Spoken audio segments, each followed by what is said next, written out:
Hi guys, North Cinematics here, and today I want to provide you with 5 reasons why you should either jump back into Squad or purchase Squad right away. This tactical hardcore shooter, which has been out for nearly 5 years, is getting bigger and better, and I cannot wait to see where this game is heading. Without further ado, let's get right into it. Number 1, 100 players are coming. Squad is getting a whole lot bigger in scale and scope, and one of the ways they are improving this aspect to the game is with the addition of 100 players. Throughout Squad's life cycle, we have only seen 80 players, and with the addition of vehicles like helicopters and tanks, it has taken many players away from what makes Squad so fun, and that is the infantry combat. Having 50 versus 50 will mean an additional 10 players on both sides, which is another squad on each team. I have recently felt that Squad feels a bit quieter, and I feel with this increased player count, the intensity of combat will feel a lot better.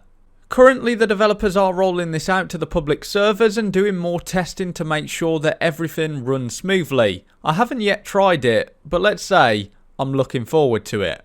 Number 2, the Battle of FALLUJAH.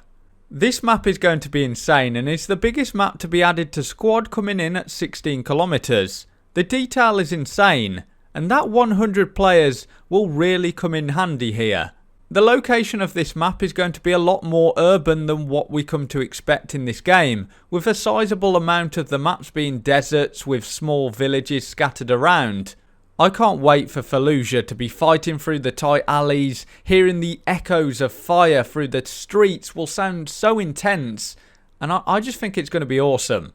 This map has been worked on for around 3 years, so I expect this to be the most impressive map we have seen yet, and the screenshots are really giving me that impression. The map looks like it's been battle hardened. You will see rubble, burning buildings and vehicles. On top of this, it looks like we will see day and night versions and also a sandstorm. I'm not sure if this will change dynamically in the game, but if it does, wow, that will add another layer of immersion in this title. If you were either looking for a reason to get back into Squad or purchase Squad, this alone should get you excited. On top of this, it will release with a new fictional faction called the Middle Eastern Alliance, all featuring new weaponry and gear. One of the weapons I spotted was the G3. All this mentioned here will be releasing on September 2nd, 2020. Number 3, Squad's player base is consistent and helpful. This game has stood the test of time. Not many games can achieve such a consistent player base after being out for nearly 5 years. On average, at any given time of the day, there are around 5,000 players, never dropping below 2,000 to 3,000, so you're always going to find a match. The players I've found are helpful to newcomers, so don't be afraid to use your mic and ask for some help. The game takes adjusting to, as there are many different mechanics that you will want to learn to get the full experience, but as long as you have a basic understanding of a first-person shooter and don't try running around chasing kills, you should be fine. Number 4, new weapons, vehicles and factions. I touched upon this earlier, but this game still has lots of content that is getting added this year. The Middle Eastern Alliance, new vehicles for the Insurgency faction and bolt action snipers for the Insurgents as well. The Australian faction, 3 new vehicles for Great Britain, 2 new Russian vehicles and 1 for the Canadians, and 3 new maps including the FALLUJAH map I've mentioned earlier.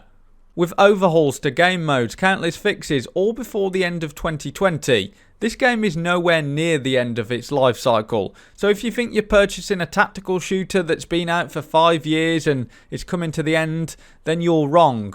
This game will be supported for many years to come, and that's exactly what the developers have promised. Squad has released a roadmap outlining the new factions and maps that will be releasing in not only 2020, but also 2021. This game has lots of life left in it, and I would argue this is the best time to get involved with Squad. This has more content than ever, 100 players, and is the most stable version. It may still be in early access, but this game is definitely not a game that has sat around not implementing anything new. I hope to see this game go on for a while longer, so if you enjoy military tactical shooters with a heavy emphasis on team play with player-driven gameplay, no match is the same. If you enjoy large-scale immersive games, then Squad should be something you should look to purchase. As I said, now is a great opportunity to be a part of a thriving community who all share a great interest in realistic fun. Thank you for watching. If you enjoyed, drop a like, subscribe, and click that bell notification so that you don't miss out on any future content. This has been North Cinematics, and until next time, have a good one.